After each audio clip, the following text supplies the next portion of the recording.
And then she rolled in with a wheelchair. And we're back. Welcome to the Smart to Noise Ratio Pro Audio Podcast, episode 33? 33. I labeled it 32. I'm going to have to change that. Anyway. It might be 32. No, last week was 32, and I knew that, and I labeled this one wrong. Daddy's been getting into the rum cookies again. But anyway, I'm your humble host, John Dayton, here to regale you with audio niceties. To my left, your co-host, hey there, Anthony Kosobucki, weighing in. We thought we'd try and start this week with a non-joke, too. I thought that was pretty good. for no notice. We're going to lose all our paraplegic listeners because of that. Oh, God. I'm sorry. Moving on. My grandpa was in a wheelchair, if that makes you feel any better. I get, not permanently, but he got a leg blown off in World War II, so All right. You want to slip in a Jewish reference and an Autopan reference, and then we'll dig right in? No, right. He was not the Jew. Anthony's 12% Jewish, for anybody who's... 12.5. For those of you keeping score at home. It's a long tradition here for Anthony to make... Jewish enough. Make inappropriate Jew references periodically. Sure as hell don't look Polish. That's your eyes. All right, enough of that. It's been a rather exciting week here. The two major developments were, one, I learned Pro Tools, or relearned rather, because I used to use Pro Tools back around version 3, and then upgraded all the studios at school. And if by learned you mean cursed at and threw things then yes, you learned Pro Tools. I learned Pro Tools back when if you wanted MIDI on a Pro Tools session, you had to open up Studio Vision at the same time. That's the era. The era I'm from. And then when I upgraded all the studios, all the audio labs at school to 4, everybody's eyes got all big because it would draw waveforms while you were recording. As long as you weren't recording too many. I was 3rd grade, I think. I was around 3rd grade. Would have been 99. 5th grade. But don't let his young age fool you. He's got ears like... I was going to say ears like an old man. He's got ears like a dog is what he's got. He's got Carl. Damn dog ears on that guy. He hears stuff that you just... But anyway. I'm glad Carl's not here to make awful references about me having old person ears. Well, anyway, so that was the one thing. The other thing was everybody and their cousin released an affordable digital mixer this week. So we're going to get into that second in the show. If there's enough time after I'm done bitching about Pro Tools. Swear jar. John just bought more server space. Industry standard my ass. Well, I don't know what you cretins are messing around with. So here's the situation. We're getting ready at work to go in and record an album of new worship music that my boss and my coworkers wrote. And one of the members of our church has a pretty nice studio around the way. Ant's actually done some work there. One of the bands from work has done some work there. So that's where we're going. And they're running Pro Tools 8 HD. Yeah, HD3, I think. Yep. So I got to get my chops up because there's no way I can fake my way through this just blazing away with Reaper. Ant was kind enough to open up his humble abode where he has Pro Tools 10 running. Yep. And so anyway, I downloaded the manual. I read about half of it. Less than half. I read 500 pages. The other half is crap. I skipped everything that said MIDI. The last half, it's all woven in there. Like you can't even pick a page to stop reading. At least some of the stuff that I got, like some of the manuals that I'd read, or like the coursework, like the take this and get Pro Tools certified. Like the last half of every book, like 100 through I think 400 or 500 series. Classes are about MIDI, something or other. Like, I understand the point of it, but I also understand the point of, I don't really do that. Like, I'll use sounds via MIDI, but someone's actually going to be playing them. I don't have the patience to actually write that in. Right. That's why I'm not an actual engineer. We forgot automation. We didn't do anything with automation. Yeah, that's fine. Anyway, I'll figure it out before mixdown. Over there, you can just...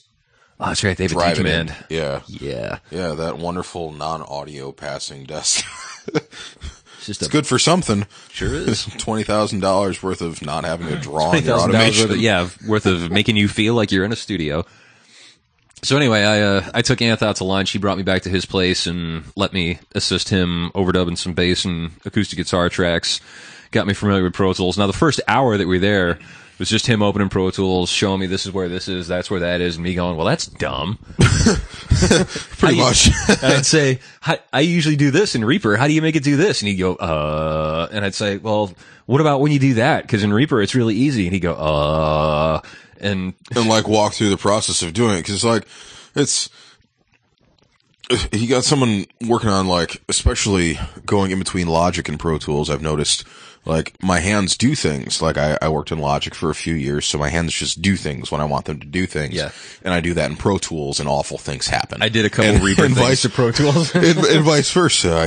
I do Pro Tools things in Logic and awful things happen. I mean, he was out in the other room doing some stuff, and I'm clicking around. I was trying to solo something, and I broke it so bad he had to down tools and come back in the control room and bail me out. And so he sits down in the con, and he's clicking around, and no matter what we do, we just have the bass blaring. What did you do? The fader didn't even affect it. Like I killed it so bad, it was just like, nope, you get bass. You piss me off, you get bass, says Pro Tools. So finally, after 10 minutes go by, I'm like, oh, I mute safed it. That's okay. That's what Command or Control or Shift, like one of those little you just slap modifier keys the left lower section of the keyboard. Just keep slapping and clicking on keep stuff. mauling it like a cat. Make stuff out of it. So that was amusing.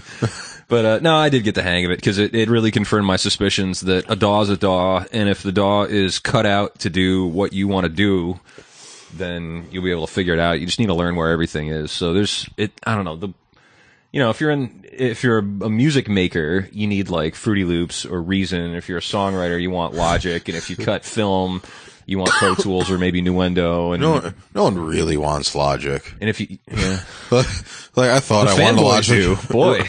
Oh, I know. Well, one of the guy that actually that owns the Avalon that's living in my place right now he works the Mac store. He's Logic Pro certified. All this stuff, like that's fantastic. Good for you. But you don't use real instruments for anything, and that's okay. Well, and you can do audio in Logic. Oh yeah, no, I did for a couple of years. It was yeah. It's just like the bit depth is the same, the sample rate, like it's all the same. It sounds better in Pro Tools. I don't know why. Oh, thanks, Bones. What the hell did you do, Cat? Bones. Oh, we're still rolling. Okay, Cat just walked across the lappy, and we're still here.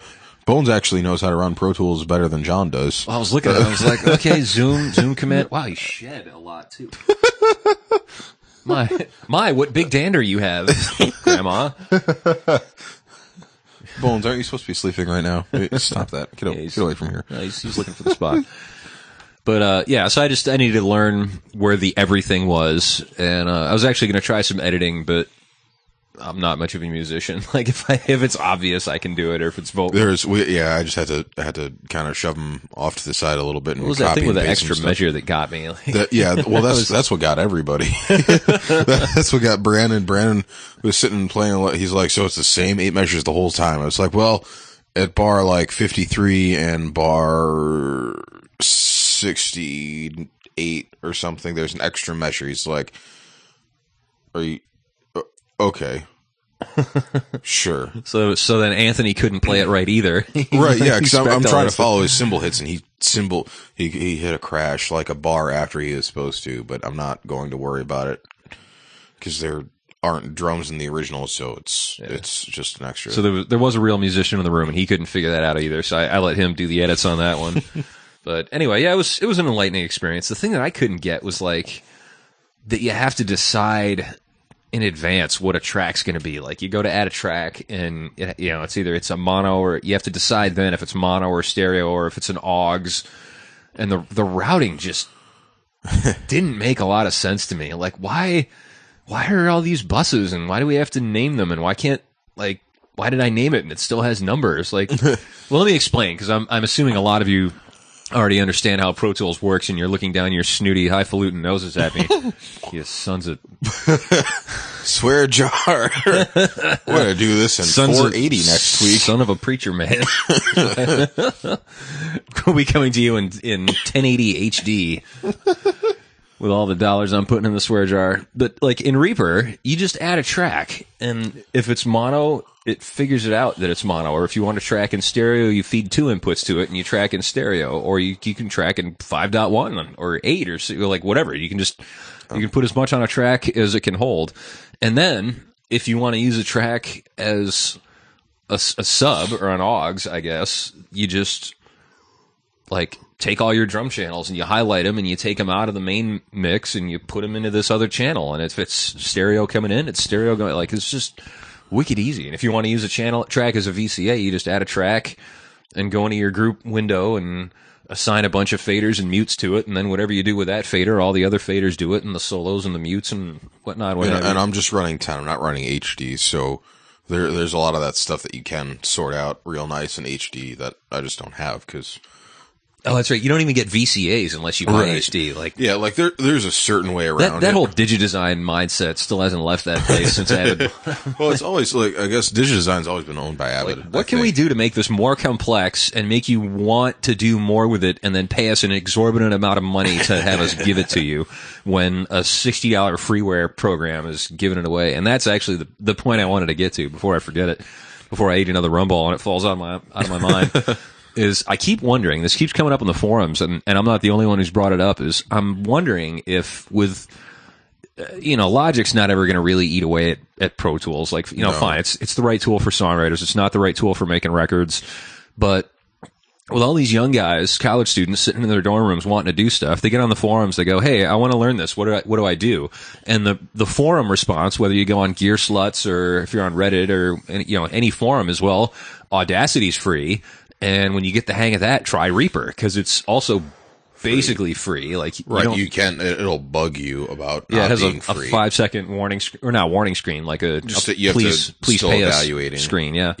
And then if you're honest, it's $60. Mm-hmm. And it just keeps getting better. Like the whole clip-based gain thing, like all the Pro Tools guys since when did that come in? 10. 9? Just 10. Just 10. Yeah. Reaper's had that since the early 2000s. Like since version 1.2. Right. But anyway, what I'm wondering is, with all these young guys getting a hold of Reaper, really the only argument is if you want to work in big studios, you have to use Pro Tools because that's what everybody uses. Right. Although not really, because honestly, I think Dark Horse in Nashville uses Logic. It's like one of the big pluses. But the thing is, like, you don't have to work in the same. No, like it's a convenience thing. Like if you got all the big studios running Pro Tools, it's just easier. Just send them a whole session file. But then you got the issue of plugins, right? All plugins, and except you can't use like TDM or RTOS, but like anything that comes in VST or AU or a couple other formats, and Pro Tools will run.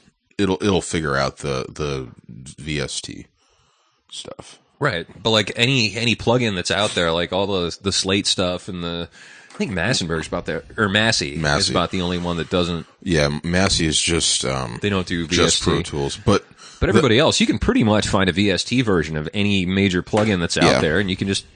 But even without that, like, okay, if you're going to send your Pro Tools session over to me and I just have Reaper, okay, so I don't get your automation, but send me your stems, because chances are I'm not interested in your automation. I think right. Well, I think there should be a way that you just send it as is.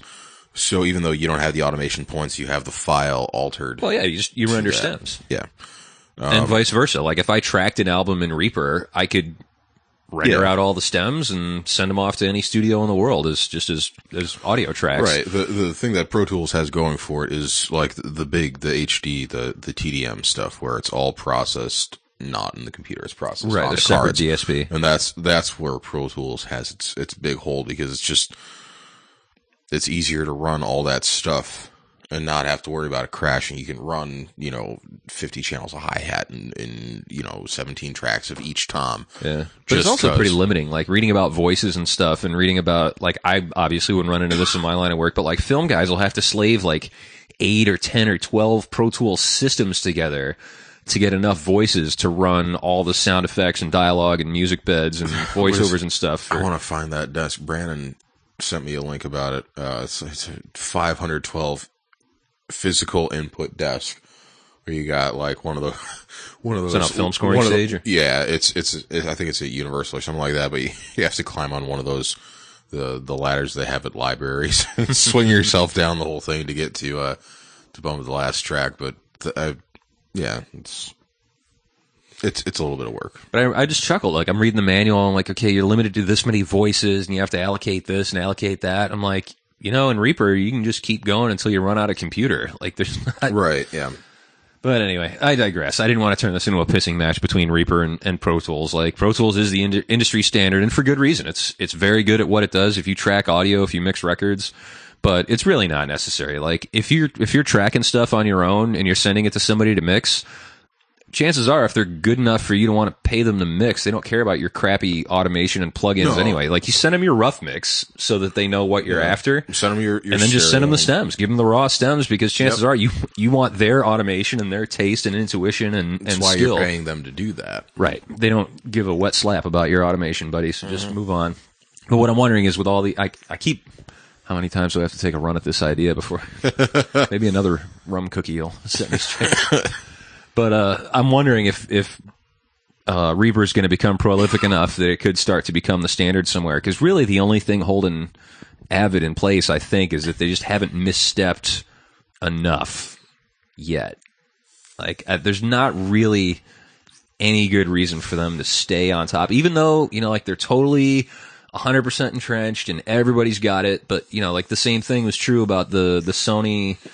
I'm not going to remember 3394, I think. Yeah, the Sony 24-track half-inch tape machine, digital tape machine. It was the box to have. If you didn't have one, buddy, you were not anything. Right. And the day that the last studio got one, they were obsolete. I mean, it was. I've heard guys talking about this. Like, I came in sort of after this happened, but it was Pro Tools came along, and it was just at the point where those boxes reached market saturation. Everybody had one. They were the new standard. You could move your tapes all over the place, and they were great, and they sounded awesome, and they were easy to use, and all this stuff. And then Pro Tools happened, and they were completely obsolete. So I don't know. I'm just wondering, like, Pro Tools could be fine. It could stay king of the hill for the next 20 years and not have any issues. But the more indie studios pop up, and the more guys are working on their own stuff, it's just a question mark. Yeah, it's. I think it's a work preference, more or less. Like, I had Logic, and Logic was kind of the same way. You could pretty much set up a track however you wanted, and unless it was a MIDI track, you'd set it up however you wanted and sort it out later, like in Reaper. I just like the workflow better in Pro Tools. It makes you, at least the version that I have, the way I like running it is I want to get a better performance out of my musicians than in Logic. Be like, yeah, just whatever, just keep singing, I'll figure it out later, we'll comp it all down and stuff. But with Pro Tools, it's not that it's more difficult to comp stuff down or anything like that. It's except that it is a little bit, but it's tougher than it is in Reaper. Reaper has it set up really nice, right? But versus Logic, it's you can change your crossfades. It's not like in Logic, you drag stuff to a certain comp point, and it just does it for you, and you could probably go in, but it's a lot more difficult than it is in... Right. Because it's not really designed for that. No, it's like Logic is... making bits of songs and sticking them together in different ways. And it worked great for that. Like, there were a few songs on an album that I had to write the drum loops for, and Logic comes with a great bunch of loops and samples and stuff, but it's more, EDM... friendly than unless you buy the rock bundle, right? Yeah, there's good stuff that you can pull in Pro Tools and stuff, but it's just not.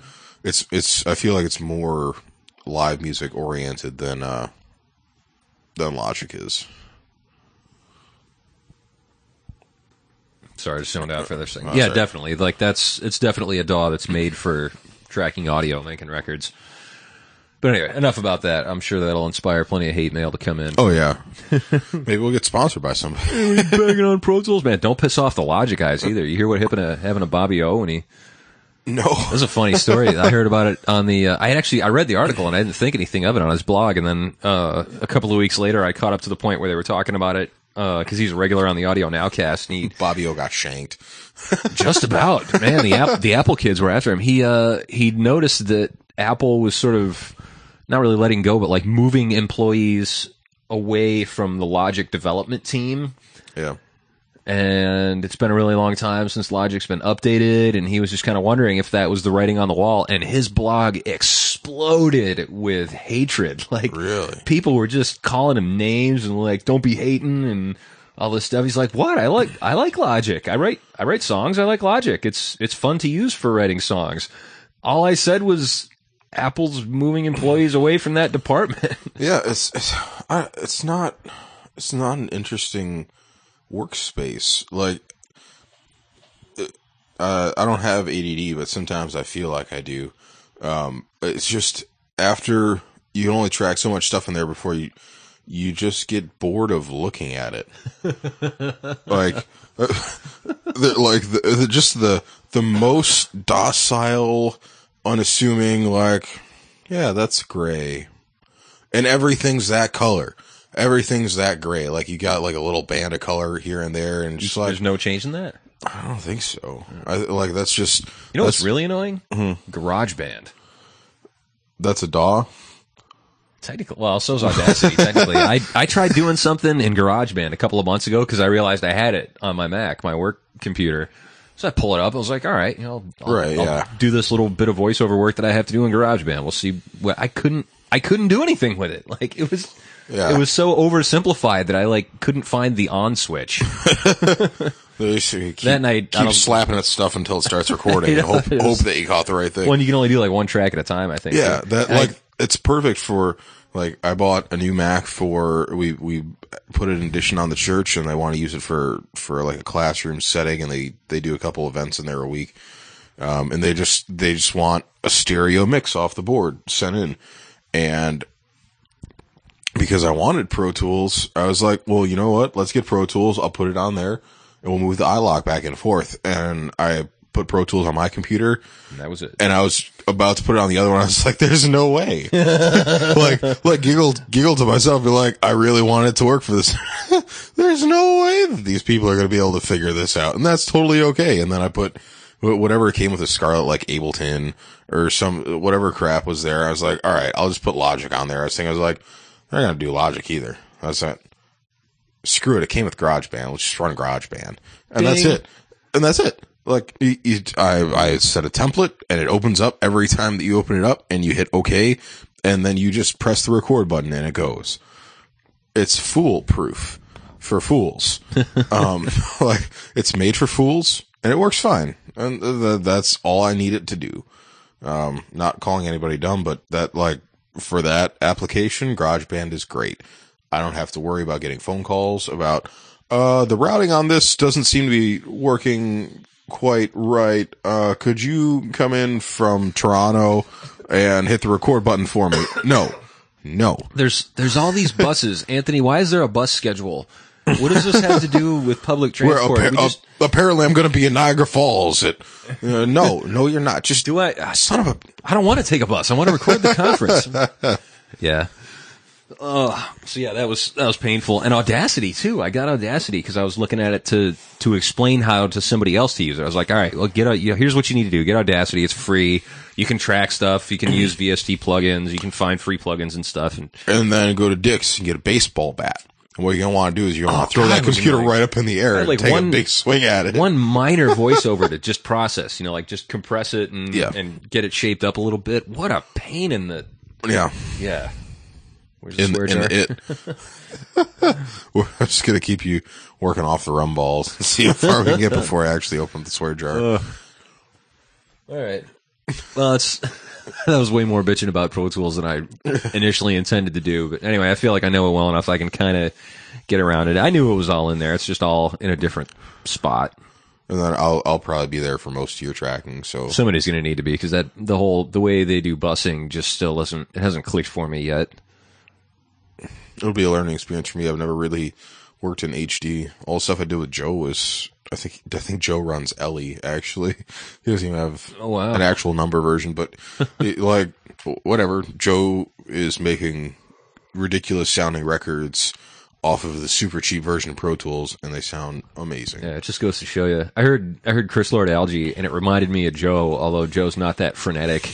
And it reminded me of me. Like, we just, you got mics? Yep. Do they work? Uh-huh. Are they condensers? Yes. Oh, that's slap them on there. Let's do something. Yeah, give me those. Do you have stands for them? Or we're gonna have to hang those suckers with fish line. Like, but I'm very much of the mindset of just get in there and do something. Like you can plan and kill it while you're doing it. Just get in there and make art. Figure out. I mean, you definitely got to do stuff to make sure you make clean art when you want it to be clean. But right, but stuff that we do for the most part is rock and roll. So there's a rock and roll mind. Like what was it? It was Jack Joseph Puig, right? That it was some thing that he was talking about. He went and spaced out the mics perfectly and listened to the amps for half an hour or whatever.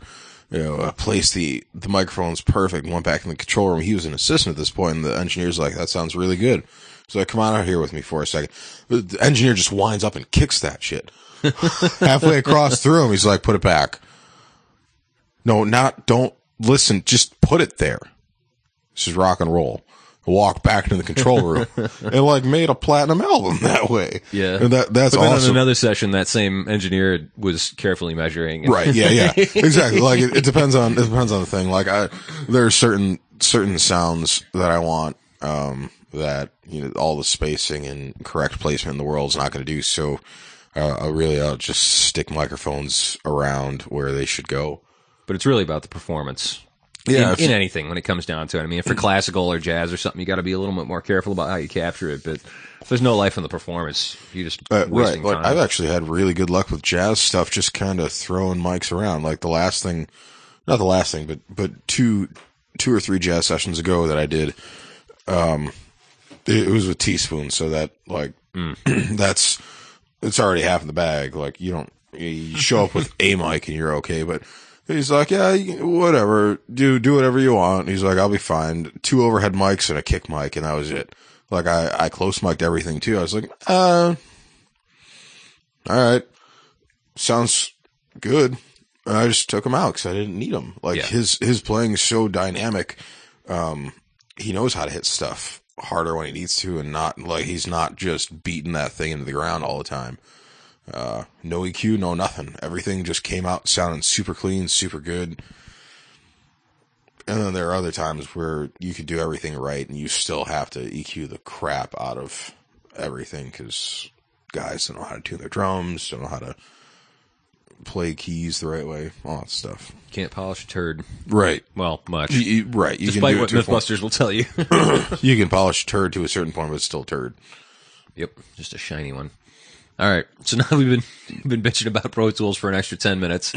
Let's get on to the exciting stuff. It's an exciting time to be alive. It's NAMM time. Yeah. I didn't go. I'm never going to go. We could go. But it just sounds like the opposite of fun to me. Well, not if you're a consumer, yeah, but we can get dealer passes. It still sounds like the opposite of fun to me. That's not a room I want to be in. There's so much free stuff. And people, and there's my Jew. What are you talking about? Neither of us like people at all. You don't have to talk to them. You just get free stuff. I'd rather just hang out and hear from insiders about all the juicy new stuff that's coming out like a day or two before everybody else does, which is what we do anyway. That's what we've been doing the last couple of days. So this is the one, folks. This is the time. Mark it down and remember it as the week that everybody and their cousin and their uncle and their third cousin twice removed's dog released an affordable, like, entry-level digital console. Yeah.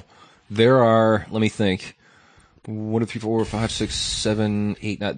There's 10 new ones just from the 3 manufacturers that we're going to talk about tonight, and that doesn't include all the other ones that we don't care about. Yeah, right. So I had been thinking, my partner has a Presonus Studio Live 24. Use it all the time. We mix rock on it. I mix theater on it. It's great. It's a ton of processing power. You don't need a rack full of stuff. You can just walk in, plunk it down, off you go. Yep. And if you're crafty, you can plug in a computer and a router and get your iPod going with it and do some stuff. But it's a console. But it's an analog feel console. Right. Like, it doesn't have motorized faders. And that was the one big gripe that everybody had about it. Well, that and the pre's are a little bit noisy. I got in an online argument with somebody about that. I was like, they're Presonus pre's too. They're that's what you get. Like, you're not paying tons of cash. Yeah. And they've got, even their... Well, at least they're not Mackie pre's or Yamaha or anything. Like, they're okay pre's. They make pre's? I thought they just made inputs with knobs. Yeah, that's sort of what they do. But they're not bad, but they're right. right home to mom either. Like, oh my gosh, mom, you should hear this mixer. It's like, okay, I'm willing to deal with these pre's in order to have dynamics on every channel and all that other stuff. But the thing that I always thought would have really made it was being able to get past 24 inputs and motorized faders. For the love of Mike, just put motorized faders on it. So what does Presonus do? They came out with a 32 channel. So great. Now you can get more inputs. Do the faders fly? No. Nope. Grounded. Nah. I'll be interested to hear it though, because they're touting like it's got more processing power than NASA, and it's got 4 effects NASA's processors. Not funded anymore, so that's not hard to do. For a $3,000 digital desk, I mean, it's got 14 AUXs and 4 processors and just all kinds of stuff. And Makes you can actually, you know what, you can get it going without a computer now. You can get into it with an iPad, or iPod or iPhone. With it, all you do is plug in a router and you're off and going.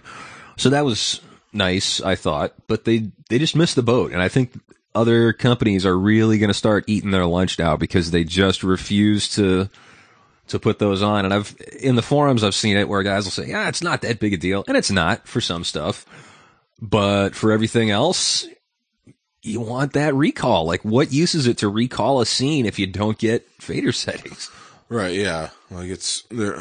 What is it? The SSL 4000? I think that does that where it's got like the recall, but you have to move not the faders. You move everything until the light comes on, right? Until and you can do that on a Presonus, right? But yeah. It's kind of a pain, especially like I can see that being a big problem for theater stuff, like especially switching scenes and everything, where it would just be easier to hit next scene, just like you're doing. Well, and what you do there is you automate the mutes, and you still move the faders by hand anyway. Yeah. And actually, we just deal away with it. Like, I don't use the mutes at all when I mix theater, and neither does Chachi. You pull all the faders down, and for the next scene, you start pushing stuff up. But what I would like is to hit next on the console and have the 3 or 7 or 18 faders that I'm going to need in the next scene just jump up a couple points. Like, not to the point where you would start to hear them, but just, clear the last scene and show me the next faders I'm going to touch. Because I don't like a machine to do my mixing for me, but it's just so useful to be able to jump from page to page. Like the graphic EQs in the Presonus, they're okay. And I use them because it means I don't have to bring along a 12 rack of graphs. Unless you're outside. But it's a pain. Oh yeah, no, you can see them outside. Okay. Because you get them, you get the indicator lights there on the fat channel. Unless it's bright outside. You're right, but I mean, but it's an awful lot. And we do it because it's not super convenient, but it's more convenient than hauling in a rack of graphs and patching them in and finding space for them, especially if you got to cram in the corner of some bar or small theater. Right. But it's a whole lot nicer when you just press the graph button and all your faders jump. And you're touching a graph, and then you touch an AUX, and all your faders jump to that AUX, and then you're mixing on that. And then you page. So anyway, the first one to come up was Behringer has had the X32 out for a little bit, and it's getting reviewed a whole lot better than I expected Yuli's first digital console to get reviewed. Yeah. The initial reports were surprisingly good. Someone we know personally has said some of these things, so I take them with not so much of a grain of salt. But our friend Ika got his hands on one, went to test one out, and said the build quality felt more serious than he thought it would, and the feature set was really good, and it sounded really good, so we bought one. And while he's been doing some gigs with it and building up his opinion of it, I've been hearing reports coming in, actually from early on, like guys that had really field runs of them. They're like, yep, used it on a point source traditional system, it sounded fine. Used it on a Caroline array, it sounded fine. Used it with this and that, and they are holding their own. And, guys in the forums are saying, oh, well, they'll never be rider friendly. Guys are always going to say no Behringer. Well, yeah, guys say no Behringer and they say no Mackie, but they pretty much show up to the venue and they do the gig on whatever's there. Right. You can only say no for so long until the showtime starts. But the thing is, like, with the X32 flying off the shelves, I wonder if they're not going to become rider friendly, because guys are like, they're just going to be everywhere. Like, rental companies are literally buying these, like ordering them a dozen or 2 dozen at a time. Yeah. And they're not bad for what they are, especially for the price point. Like, if you're a rental company living around like a club scene, like I'm surprised Brandon's company hasn't bought a couple of them yet. Cause they do a lot of bar stuff and, some casinos around here, like not big casinos cause we're in New York, but like less than 1,000 cap rooms and stuff, and they have to mix side stage and all that stuff. But for that kind of thing, like 32 channels is almost overkill. Like half the stuff they do is 15 channels. So, well, and the only, 16 is. I mean, if you're not on a mega tour, like the reason to have a 48 channel desk at even a moderate sized festival stage is so you have 24 for the headliner, 16 for the openers, and some returns. Spares, yeah. So, I mean, if you have a 32 channel digital desk, you just keep popping through presets all day long, and there you go. So the Behringer line, which is getting reviewed very well, just came out with, they have the X32. They came out with a 24 channel compact model, then a 24 channel producer model, which fits in a rack. I don't know. I think that's because we spent not a ton of time, but a decent amount of time looking around in between. The only thing we could figure out was one has rack ears. Yeah. So you can put it in your DJ. I think that's why they call it a producer thing, so the hip hop guys will think it's DJ equipment. Right. Then they've got a 2 or 3 space rack mount one with no physical interface. You only get into it with a computer or a tablet, and then an even smaller one, single rack space that you can access for remotely like with networking type stuff. For my money, for a bar gig, if that was all I was doing, I'd have one of those in a rack on stage with some power. Yep. Plug it into my QSC, powered pole speakers and subs, plug in some mics, sit down at the bar with an iPad.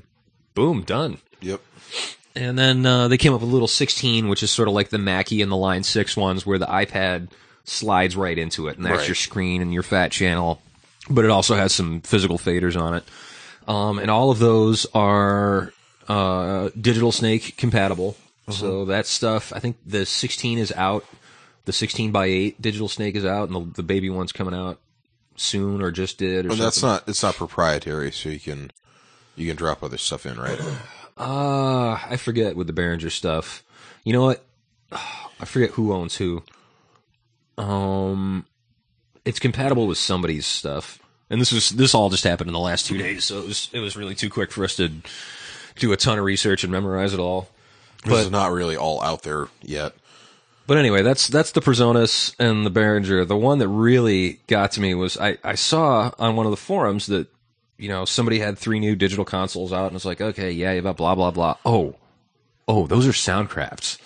And that's, then everybody around, like all of our friends, everybody's ears perked up, because, they look just like, okay, the SI Compact, and then they released the SI Performer, which is the SI Compact with the DMX lighting console inside of it, and now there's these little SI Expressions. Right. But they're 10 grand cheaper than the SI Compact. And Anthony said, I don't know why everybody else is still bothering.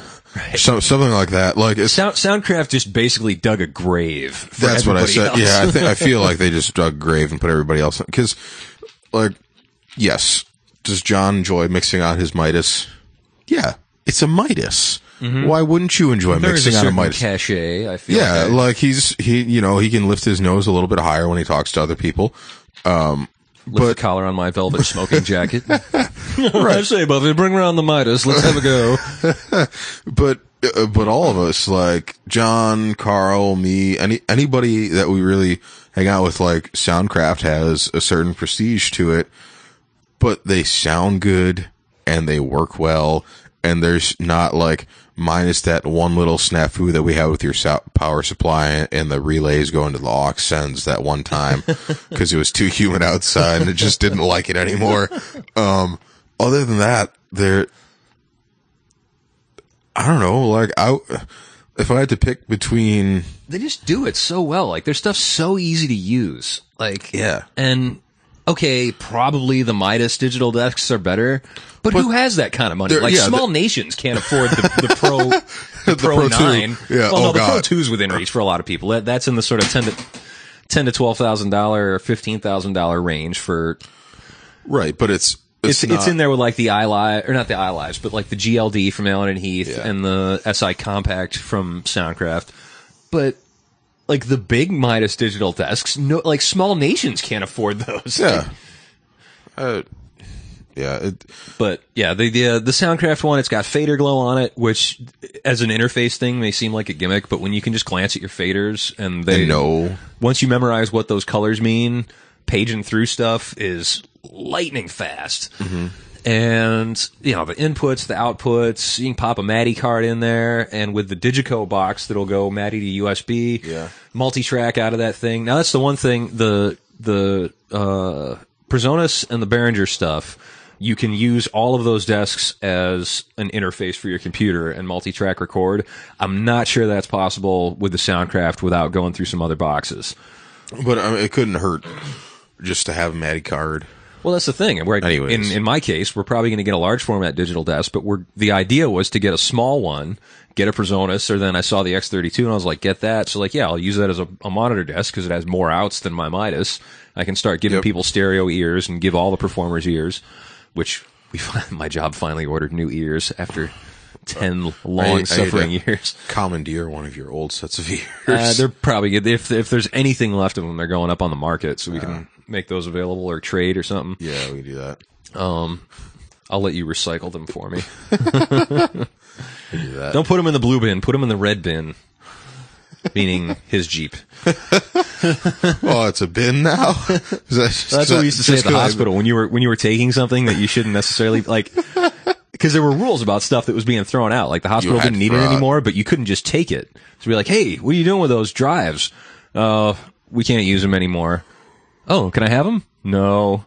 Can I throw them out for you? Yes. Yes, you can. So they're like, all right, I'm going to go put those in the big blue bin, which I happen to drive a big blue van at the time. So it made it real easy to get a hold of used computer stuff. But anyway, shoot, where did I leave off?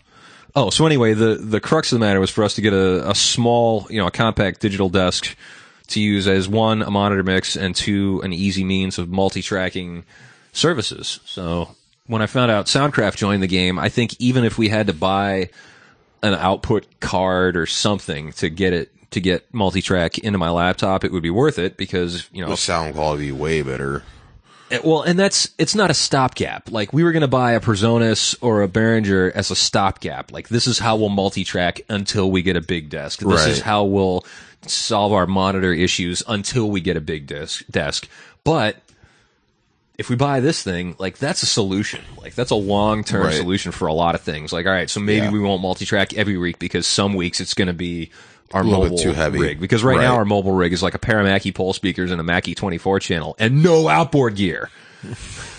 Sounds like all of my rooms except for the big room. Yeah. So the couple of times that we go out, we go to really tough rooms and I can't always provide. It seems to always be a week that my stuff's all tied up. So like I can't just loan the church my stuff, and so it really would be a Swiss Army knife to solve a lot of problems, even if we did have to get like that Digico MADI box to get audio on the computer. We were talking about that earlier too. Like with the Presonus, you got Presonus pre's, and with the Behringer, you've got Midas-ish. Faux Midas, yeah. Pre's, but with the Soundcraft, they're actual Soundcraft pre's, and that's... Testify, brother. Do you need a minute? Somebody in the back say amen. Shout hallelujah. Like actual Soundcraft pre's like that makes a difference. Like we're talking about going online and buying old 400B pre's just to have them around. Pre's that are not only older than Anth, but older than me, which is not that I'm that old, but it's getting there.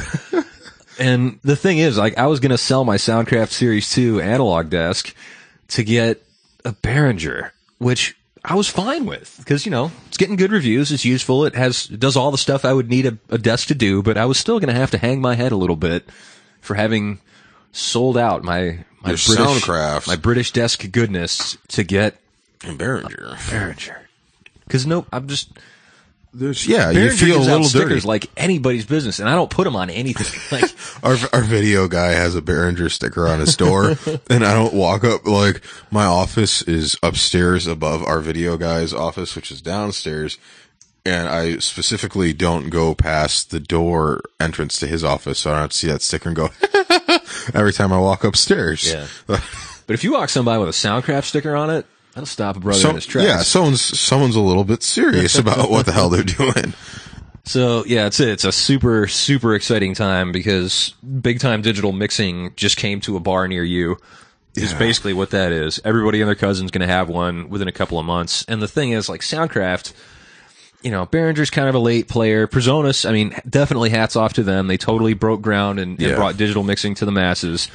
But I think what we're seeing here is the difference between, like, all right, the Mackie VLZ, the original 16 and 24 channel mixers, those were a real game changer. They seriously upped the game from what you could get in a similar size package and for the money at the time. Couldn't beat it. 20 years later, they were junk. If you were doing something that would have required one of those, you had to get an Allen and Heath GL, right? A GL 24, or maybe a Soundcraft Spirit or something like that. Yeah.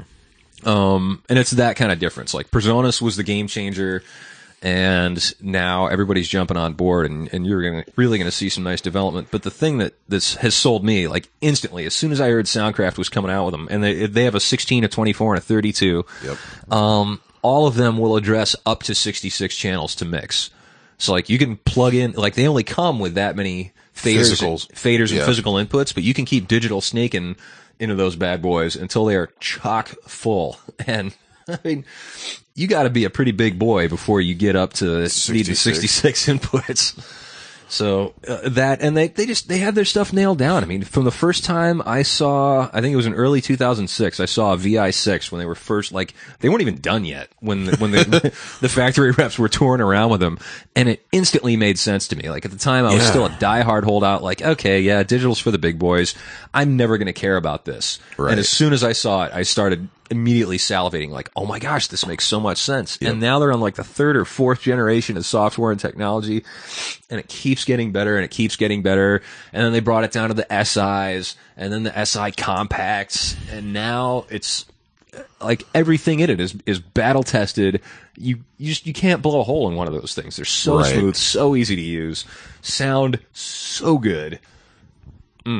Yeah, it doesn't make sense not to. Like, you got the ability to, like,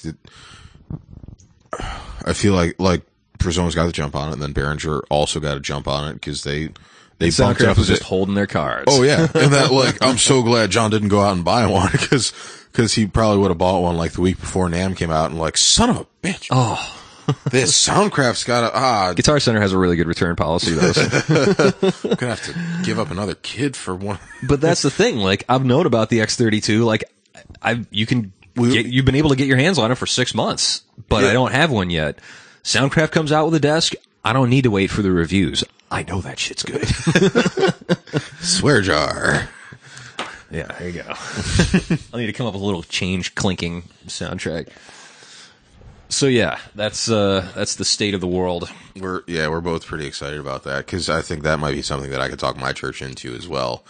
Like, even just a little. Oh, dude, for your setup, a little 20. Well, like, not for the big room like that. I feel like getting rid of the desk that we have is like you getting your system out of mono. Just that kind of. We talked to people, and we had things come in, and engineers and all this, like. Okay, well, engineers is in quotation marks, because Carl was there when we built the room, and he's like, oh, no, you really bought that? No, that's not the, people don't really use those. Well, maybe it's coffee warmers and stuff, but you're going to put that in here? Like in Anthony's church buying that Yamaha to that scene in the Harry Potter where Hagrid gets given the dragon egg while he's drunk in a pub from some shadowy figure who didn't take his cloak off. Like, that's pretty much it. Like the same guys. Hey kid, come here. I thought I was having a bad dream the other day. I was driving into church, and there was a Ronco truck in front of me the entire way. I had to take a picture of it and show myself later, like, no, you weren't having a nightmare. It was really there. Surprised it doesn't say that on the trucks. Congratulations, you've been Ronco. we should make stickers and just slam them on stuff. We should put them on all the trucks of the Ronco guys that we know. Didn't Paul go there? No, somebody. Who else? Ethan. Well, to get a job? My buddy Ethan just went to Ronco, and I know at least one other guy from Ronco who's a decent guy. Like, they just do dumb stuff. Like, not them, but like the company does dumb stuff. Well, they're the company that calls every church and school in the area twice a year and asks them if they want a free evaluation. But then the trick that they use, and this is sort of unfortunate, is that they find out what your budget is, and underbid to get the job, and then they figure out how they're going to make something work. So you get stuff. You get wrong code. And that's not conjecture. I've seen it happen, and it's nothing. They're not breaking the law. They're just not. They're doing what they do. Like I can't. I think I was with Gordon at your place. We couldn't get the projectors to work. We're messing around with stuff, like just trying to find out where the problem is with the projectors. And eventually we got to the point, and Gordon's like, "Oh, look, I found it," and pointed to the Ronco logo on the switcher. He's like, "Got it. We need to get rid of that." Fixed. I had a run-in with them. It was about 10 years ago. I was actually down at my church. I was in the parsonage doing something, and the secretary knew I was over there. I was doing some drywall or something. And so the phone rings. She calls over. She's like, "Hey, there's a guy on the phone who wants to talk to, our sound person." And I was, sort of the volunteer at church at the time. So I pick up the phone and like, "Hi, this is so-and-so from Ronco, and we're just calling up schools and churches and offering a free evaluation of your sound system and see if what might be done to improve it." And I was like, "No, thanks, dude." Like, I wasn't nasty to him. I was like, "No, I'm all good. Thanks, man." He's like, "Well, we can evaluate this." I'm like, so we went back and forth like that 3 or 4 times, and finally I was like, "Look, dude, I make my living just about straightening out crap that you guys messed up. I don't want you to come mess up my stuff because I got it pretty good right now." He was like, oh, all right. Well, if you feel like that. So it was like, it wasn't hostile. We said our goodbyes and parted ways. Next day they called back and offered me a job that I didn't take. Gordon applied there. I think Gordon wanted to get a job there when he got out of college or something like that, and he got hired with. Well, he applied everywhere, so you can't really hold it against him. No, I'm not holding it against him. I just like that. I think that's who I was thinking of. But yeah, but back to like when they put it in, they had this guy that like lives around the corner from the church and had this, in air quotes, studio in his basement. Like, dude doesn't do anything. His wife makes a ton of money working as an executive for some town department. So pretty much, like, he drives around this big, giant F-350 diesel truck and cooks. Like, that's all the dude does, and lives in his basement, has gorgeous gear. Well, that's how it is, how it gets to be when you get to be the boss. You just drive around in a big black 4x4 and line up work. but he doesn't have work anymore. So like they just call him over. He's like around the corner. They're like, "Oh yeah, he's a nice guy, knows what he's doing." And it took me the first like 6 or 8 months to try and sort out all the crap that he did on the campus. Like, "Oh yeah, he's been doing it for 20 years." Like, obviously he's been doing it 20 years for the wrong way. Like, "Well, he told us to buy this desk and these like the tops and the subs and all this stuff." Like, I understand you only had so much money to work with. You could see Anthony's room. Oy vey. Oy vey is the correct term. There's just, for the amount of money that they spent on that, could have done something immensely better and not paid the schmuck to do it. Could have not had a Yamaha. Yeah. Like, I don't even care that it's got, oh great, it's got 16 aux sends. Fan-friggin-tastic. Why? I don't know. Great, that and $4 will get you a caramel macchiato down at the corner. Yeah, like I know the same guy that's making me drinks at Starbucks could probably build a better system. It's amazing. Like, there's some flexibility, but there's also an unbelievable amount of inflexibility with my system, and they just slapped a drive rack on top of it and called it a day. Yeah. Which reminds me, actually, all this talk we've been doing to put something meritorious on it.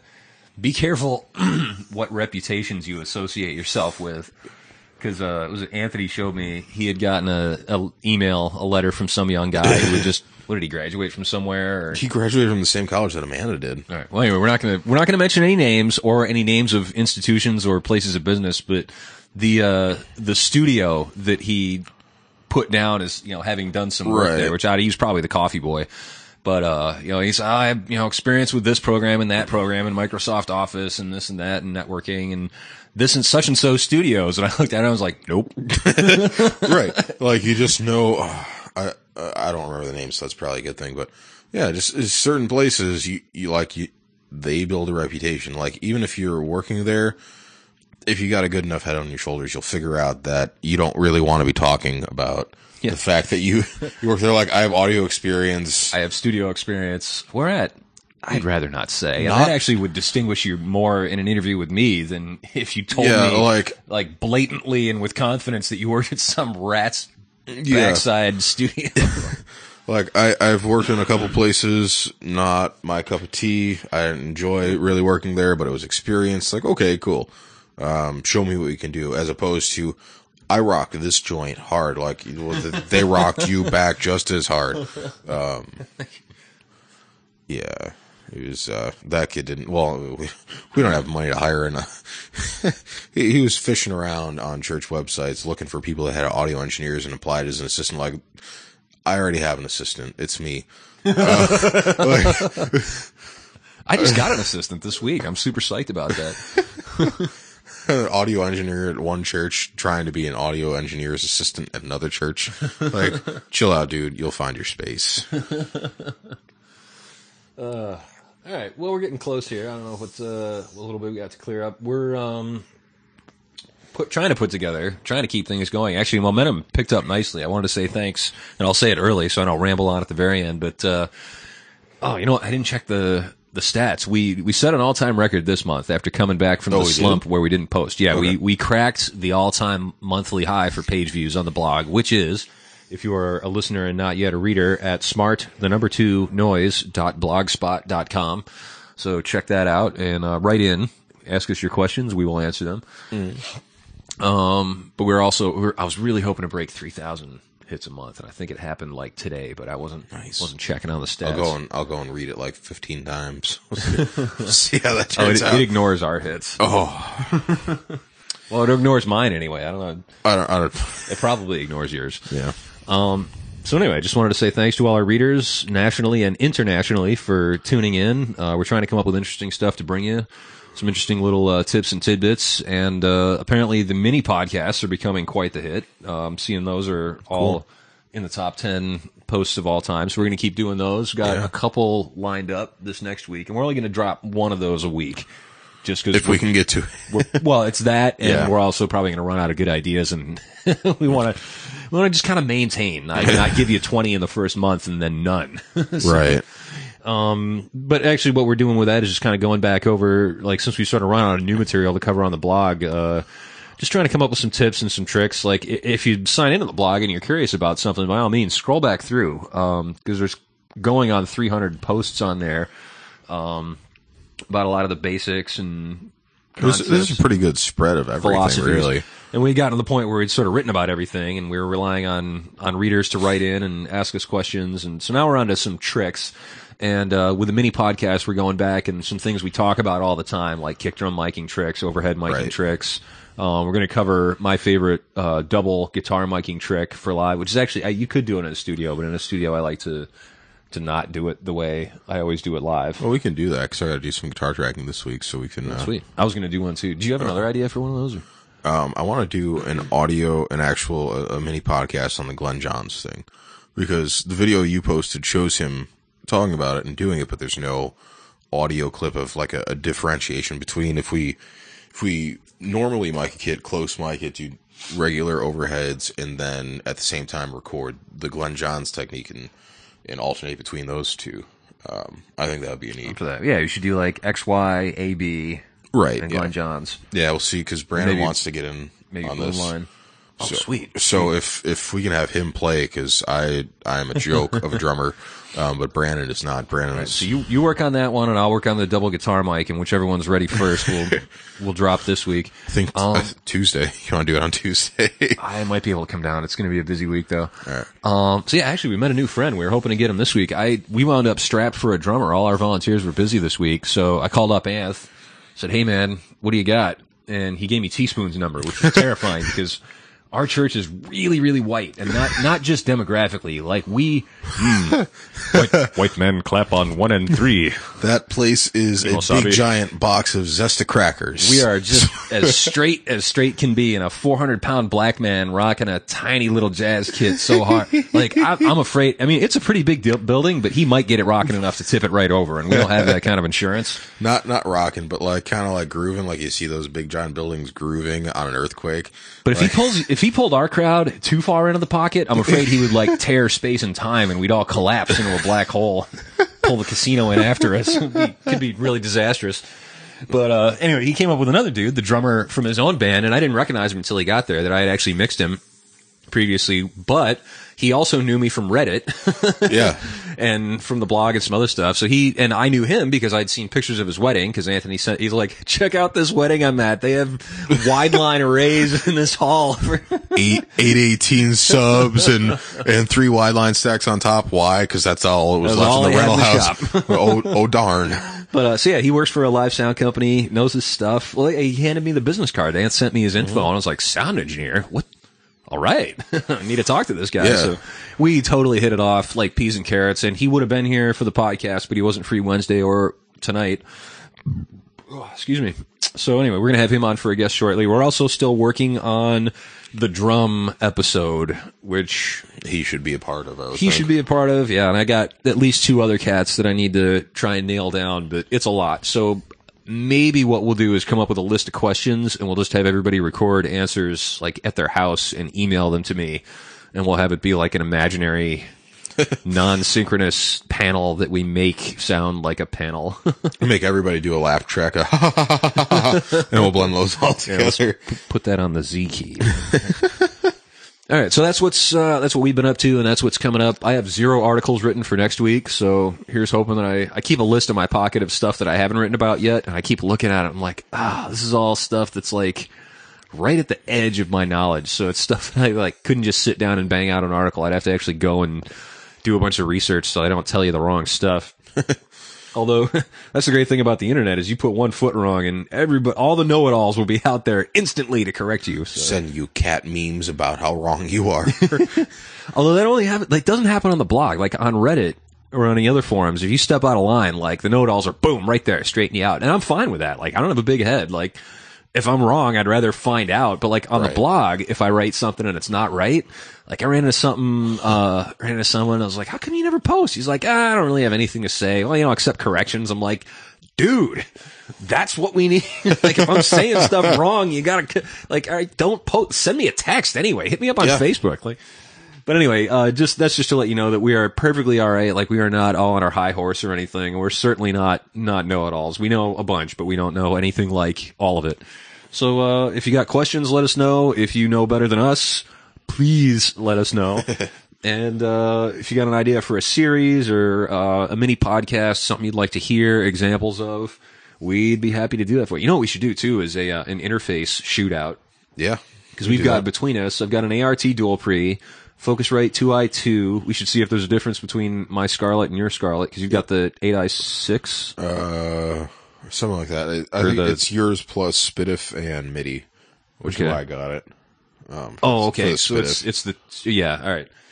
I think it's 8i6. Got a Motu 896. My RMEs. He's got the RME Firefaces. We've got Gordon's Presonus.